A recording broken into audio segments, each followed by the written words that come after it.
Planning a trip to Thailand in 2025? Then you probably heard about the new Thailand Digital Arrival Card, or TDAC. And yes, if you're flying soon, you're probably wondering, do I need to fill this out before I arrive? The short answer is yes, you should, and here's why. Thailand introduced this form to make the immigration process faster and more digital. It replaces the old paper TM6 form and became mandatory for most travellers on May 1st, 2025. So if you've travelled to Thailand before and remember filling out a form on the plane with a pen, things have changed. Now instead of that, all international travellers are expected to complete this new digital arrival card. The only exceptions are people travelling on diplomatic passports or those on quick airport transfers. You are strongly encouraged to fill it in online before you fly, especially if you want to get through immigration in minutes. You have a 72-hour window to fill it out before arriving in Thailand. So if you're using the Thai government's website, you won't be able to complete the form weeks or even days in advance.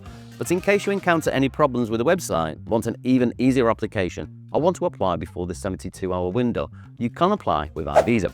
We help you get everything ready ahead of time so you can focus on planning the rest of your trip. Now, what happens if you land in Thailand and you haven't filled it out?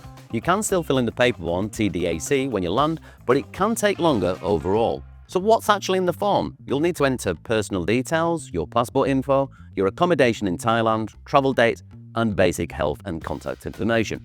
You can only edit your arrival date once, so make sure your flight times are confirmed before you submit. You won't be able to change anything else, just that one detail.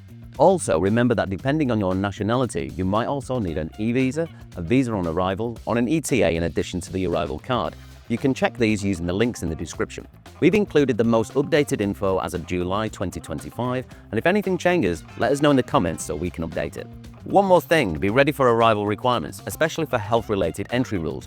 While most travellers won't be asked, some may need to present a vaccination certificate or other documentation, depending on their country of origin or travel history. That's it for now. If you've got any questions about the TDAC or Thailand's visa rules, drop them in the comments and we'll get back to you. Safe travels!